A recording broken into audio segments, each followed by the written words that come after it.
started Viwinco when I was 22 years old. Um, my father and Jack Barnes, one of the founders of Viwinco, were friends. I had a job in computer science out of college, and I was looking to something different because I love working with my hands.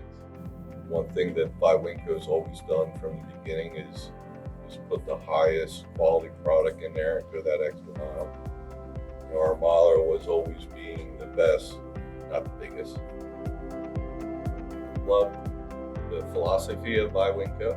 I love the people that I worked with, and of course, they just became more of the working relationship versus a friend relationship. When I do something, I put 150% in it. It doesn't matter what position. You just try to do your best.